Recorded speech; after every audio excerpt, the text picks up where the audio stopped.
नमस्कार दोस्तों, मेरा नाम है प्रदीप चौहान। बात समझनी है तो पूरी सुननी होगी।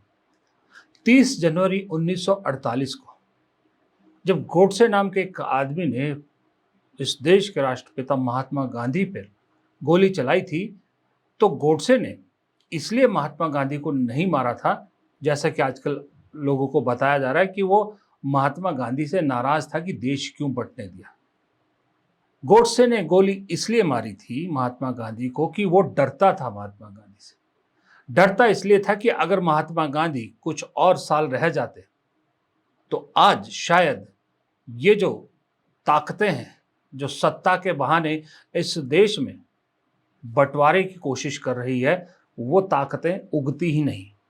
महात्मा गांधी होते तो शायद ये जो जितने भी संगठन हैं जो अपने आप को हिंदू धर्म की ठेकेदार बताती हैं, इन सब को शायद जमीन भी नहीं मिलती। इसीलिए गोडसे और उनकी सोच वालों को महात्मा गांधी से डर लगता था। और जब आदमी डरता है, जब आदमी को लगता है कोई चारा नहीं बचता, तो आखिरी उपाय उसके पास यही होता है कि हमला कर दो और सामने वाले को जितना नुकसान हो सके उतना नुकसान पहुंचा दो। यही गोडसे की सोच थी। लेकिन महात्मा गांधी चले गए, गोडसे जेल में चले गए, लेकिन तब से लेके दो विचारधाराएं इस देश में एक साथ चल रही हैं। एक गांधी की विचारधारा, एक गोडसे की विचारधारा।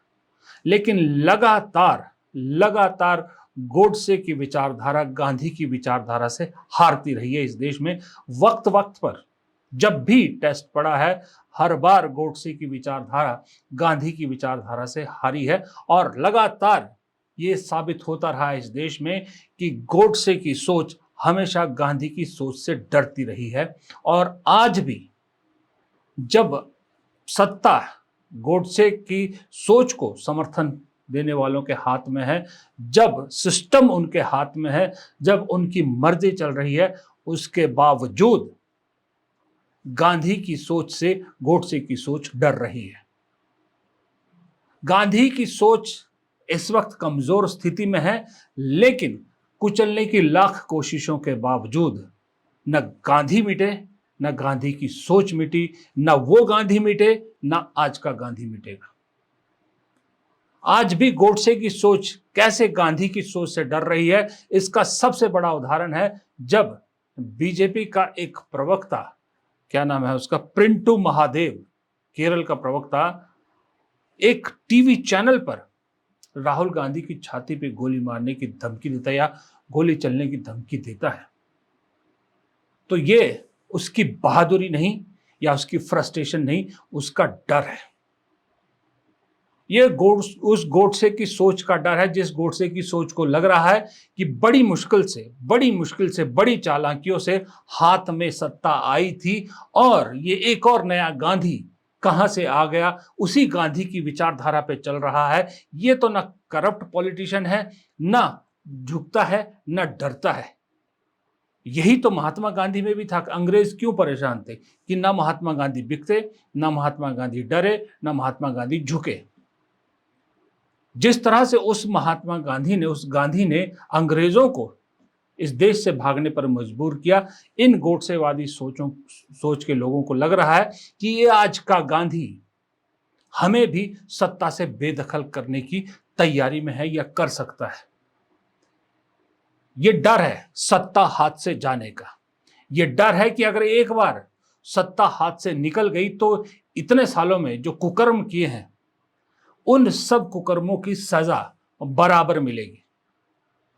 एक एक चीज का हिसाब लिया जाएगा और जब वो हिसाब लिया जाएगा तो पहले के गोडसेवादी सोच के लोगों ने माफी मांग के, चिट्ठियां लिख लिख के माफी मांग के अपनी जान बचाई या अपने लिए जो भी मिलता था वो ले लिया।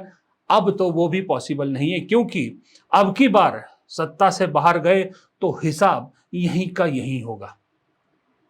अंग्रेज देश छोड़ के चले गए तो वो अपने हिसाब किताब से बच गए, लेकिन ये तो देश छोड़ के भी नहीं जा सकते। कितने जाएंगे देश छोड़ के और कहां जाएंगे? वो 47 का वक्त नहीं है, 48 का वक्त नहीं है। इसलिए जब ये महादेव, पिंटू महादेव राहुल गांधी को लेकर ऐसी बात करता है तो वो डर दिखता है कि गोडसे की सोच आज भी गांधी की सोच से कैसे डरी हुई है, कैसे हार रही है।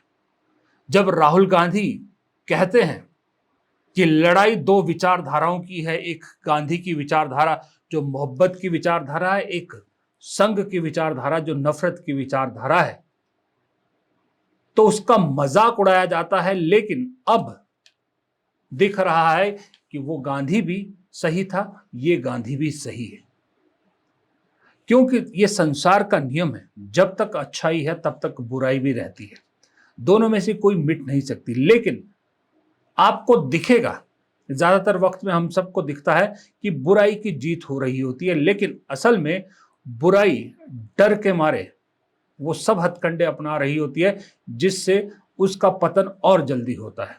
और जब सच्चाई जीतती है तो सच्चाई की जीत मजबूत होती है, लंबे समय के लिए होती है। झूठ की और बुराई की जीत बहुत शॉर्ट टर्म की होती है।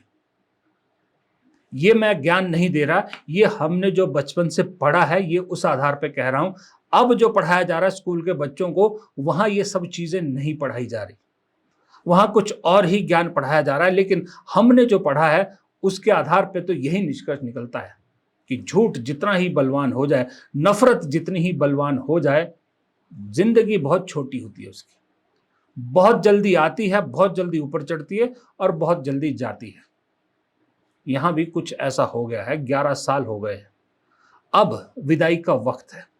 और विदाई के वक्त का डर, विदाई के वक्त की फ्रस्ट्रेशन, विदाई के वक्त का जो आप यूं कह सकते हो सहमापन, उसकी झलक है ये कि राहुल गांधी को इस तरह की धमकियां दी जा रही है।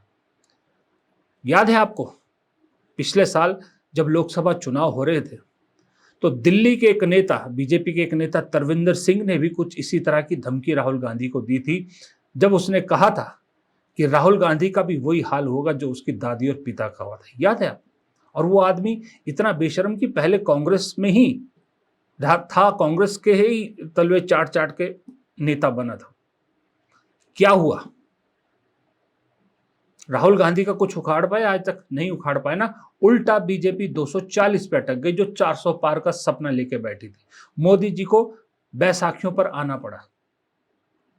न तब मोदी जी समेत बीजेपी के किसी नेता ने तरविंदर सिंह के बयान की भर्त्सना की थी, ना आज बीजेपी पिंटू महादेव के बयान की भर्त्सना कर रही है।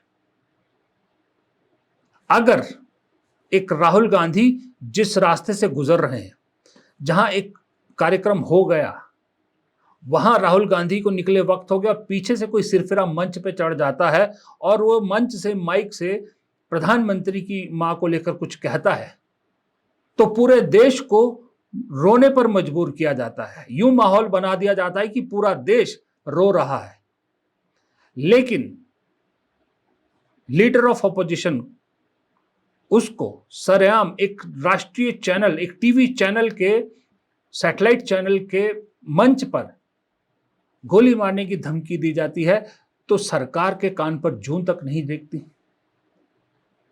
कांग्रेस पार्टी के जीएसओ केसी वेणुगोपाल को चिट्ठी लिखनी पड़ती है गृह मंत्री को कि उसके खिलाफ कार्रवाई की जाए। फिर भी अब जब तक मैं ये वीडियो बना रहा हूं, कोई कार्रवाई अब तक नहीं हुई है। तो ऐसे में क्या बताने की जरूरत है किसी को कि ये डर किसका है, कौन डर रहा है और किससे डर रहा है? अहिंसा कायरता की आड़ नहीं होती, अहिंसा वीरता का सर्वोच्च गुण होता है। और ये गुण हमने अपने आजादी के आंदोलन में देखा, जब अहिंसा के रास्ते से हमने अंग्रेजों को हराया। और जो वैचारिक लड़ाई होती है, उसके हथियार कोई गोली बारूद बंदूक नहीं होते, उसके हथियार विचार होते हैं। लेकिन जब प्रतिद्वंदी के पास विचारों के हथियार नहीं होते परास्त करने को, तो वो हिंसा का सहारा लेते हैं, जैसे कि गोडसे ने लिया। जो राइट विंग एक्सट्रीमिज्म है, चरमपंथी मानसिकता है, उसने गांधी जी को गोली मार दी। आज फिर से वही right wing extremism Rahul Gandhi को धमकी दे रहा है। भारतीय जनता पार्टी के प्रवक्ता ने टीवी पर आकर कहा कि राहुल गांधी की छाती पर गोली मार देनी चाहिए। कोई एक्शन नहीं हुआ है अभी तक। इससे पहले सीआरपीएफ ने एक चिट्ठी लिखी, एक नहीं अनेक चिट्ठियां लिखी, चिट्ठी को लीक किया, खड़गे जी को चिट्ठी लिखी राहुल गांधी जी की सुरक्षा को लेकर, लीक किया। राहुल गांधी की सुरक्षा को लेकर यह राजनीति क्यों बनाई जा रही है, माहौल क्या बनाया जा रहा है, इसमें षड्यंत्र की बू आती है। और कौन रच रहा है ये षड्यंत्र? ये वही लोग हैं जो वैचारिक लड़ाई में हार रहे हैं, जिनके पास विचार को विचार से परास्त करने के हथियार नहीं हैं। ये षड्यंत्र बेनकाब होना होगा। पहले आपने गालियों का इस्तेमाल करके राहुल गांधी को चुप कराने की कोशिश की, अब गोलियों की धमकी दे रहे हो। हैरानी थोड़ी सी तब होती है कि ये राहुल गांधी कोई मामूली इंसान नहीं है, कोई टटपुंजिया नेता, कोई चलता फिरता नेता नहीं है। लीडर ऑफ ऑपोजिशन है। चलिए, लीडर ऑफ ऑपोजिशन भी छोड़ दीजिए, 99 सांसदों वाली पार्टी का नेता है, ये भी छोड़ दीजिए। पर कम से कम इतना तो सोचिए कि इस आदमी ने अपनी दादी और अपने पिता दोनों को शहीद होते देखा है, आतंक के हाथों मरते देखा है। उसके बावजूद जब इस आदमी की एसपीजी सुरक्षा भी हटा दी जाती है और उस पर ये ऐसी धमकियां मिलती है, तो जाहिर सी बात है, चिंता का विषय होना चाहिए। सिर्फ कांग्रेस के लिए नहीं, पूरे देश को चिंता का विषय होना चाहिए कि वापस उस दौर में इस देश की राजनीति को नहीं जाने देना है जिस दौर में इस तरह की घटनाएं हुआ करती थी।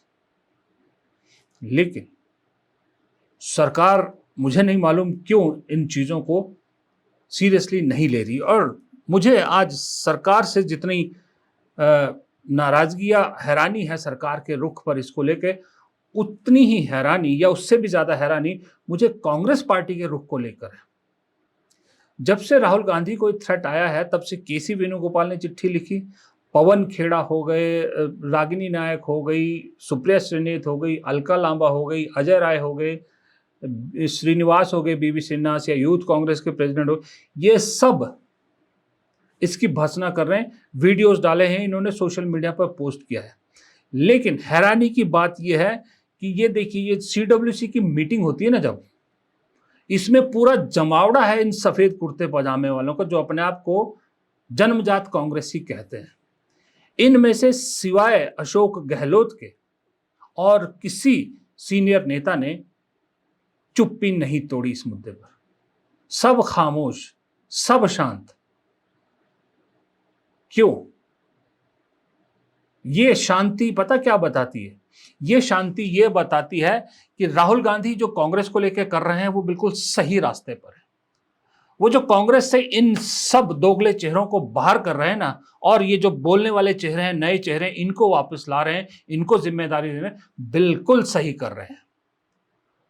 जो लोग सोचते हैं ना कि जो वरिष्ठों को है या जो सीनियर नेता है उनको नहीं डिसाइड करना चाहिए, करना चाहिए। राहुल गांधी ने यह साबित कर दिया, इस घटना ने यह साबित कर दिया। और दूसरी बात, एक और उदाहरण आपको दिखाता हूं, जहां पर राहुल गांधी के साथ इन वरिष्ठों को खड़ा होना चाहिए, वहां पी चिदम्बरम जैसा नेता, जिसको कांग्रेस ने क्या नहीं दिया। मनमोहन सिंह के बाद एक वक्त सरकार में नंबर 2 मंत्री, सबसे सीनियर मंत्री, गृह मंत्री रहे, वित्त मंत्री रहे, बहुत कुछ रहे। वो एक गोदी चैनल एबीपी न्यूज को इंटरव्यू देते हुए कह रहे हैं कि 26/11 जब हुआ था, मुंबई अटैक जब हुआ था, तो अमेरिका की दबाव में हमारी सरकार ने कार्रवाई नहीं की थी, क्योंकि जो विदेश मंत्रालय है वो नहीं चाहता था। जब बीजेपी बैकफुट पे है ऑपरेशन सिंदूर को लेकर, तब आपको ऐसा इंटरव्यू, और ऐसा इंटरव्यू हो भी गया तो इस मुद्दे पे बात करने की जरूरत क्या है? और सच बोल रहे हैं इसकी तो कोई गारंटी है ही नहीं, क्योंकि पी चिदम्बरम बाहर के रास्ते पर है, उन्हें दिख रहा है। कांग्रेस में अब उनको कोई पूछने वाला नहीं है, और अब इस तरह का उल्टी बयानबाजी कर रहे हैं, और गोदी मीडिया इसको खूब उछाल रही है।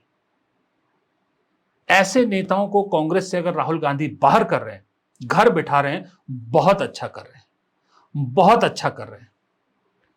मैं ये नहीं कहता कि नई पौध जो राहुल गांधी ला रहे हैं वो कांग्रेस को जिता देगी, या बहुत अच्छे हैं, मुझे इससे कोई फर्क नहीं पड़ता। पर कम से कम विपक्ष के नाम पर एक विपक्ष तो दिख रहा है। अगर यही चेहरे जो कहने को सीडब्ल्यूसी की बैठक में बैठे रहते हैं, और जब राहुल गांधी को थ्रेट आ रही है, राहुल गांधी की मां का मजाक उड़ाया जाता है या किसी और चीज को मजाक उड़ाया जाता है, तब ये दही मुंह में डाल के चुपचाप बैठ जाते हैं। ऐसे विपक्ष से तो विपक्षहीन होना ज्यादा बेहतर है। अब कम से कम विपक्ष विपक्ष तो दिख रहा है, कम से कम आवाजें तो उठ रही है। और जब से आवाजें उठने लगी है, विपक्ष मजबूत हुआ है, तब से ये सरकार किस तरह से चरमरा रही है, किस तरह से रोजाना नीचे गिर रही है, ये भी हम सबको दिख रहा है। तो ऐसे चिदम्बरम जैसे कांग्रेसियों को, राहुल गांधी को तुरंत से तुरंत जितना जल्दी हो सके बाहर कीजिए, निपटाइए। इनसे जो डैमेज होना होगा एक बार होगा, अगर अंदर रखोगे तो बार बार डैमेज करेंगे। एक बार डैमेज सह लीजिए और इनको बाहर कर दीजिए, ताकि एक मजबूत सरकार के सामने एक मजबूत विपक्ष दिखे, अल्टरनेट लोगों को दिखे। अभी तो लोग, अब तो नहीं, मतलब पिछले साल तक तो यही सवाल पूछते थे लोग कि अगर मोदी नहीं तो कौन।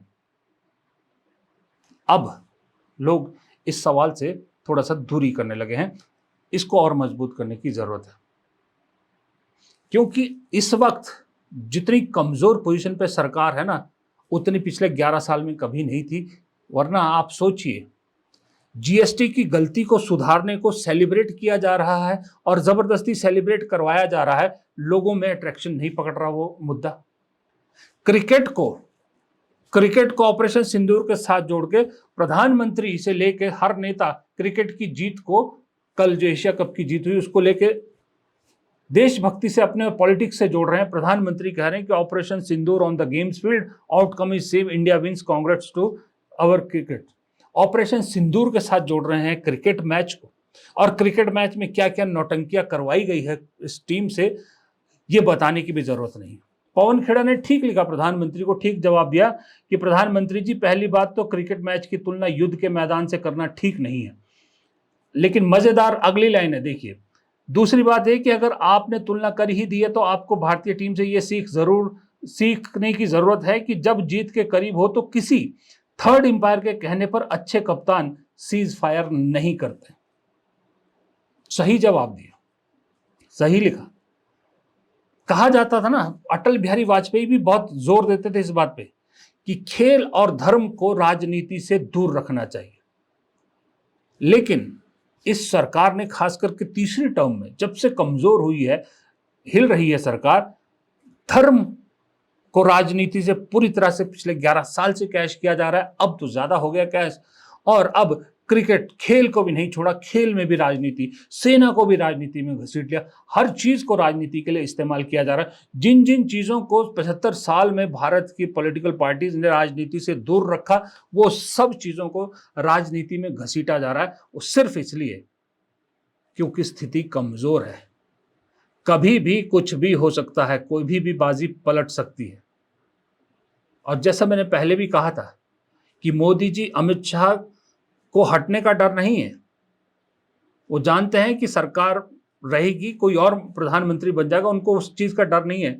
डर उस चीज का है कि जिस दिन वो हट गए उसके बाद जो उनके साथ होगा, जो उनके मामले खुलेंगे, डर उस चीज का है। इसलिए साम दाम दंड भेद जो बने, सत्ता में बने रहने के लिए इस्तेमाल करो।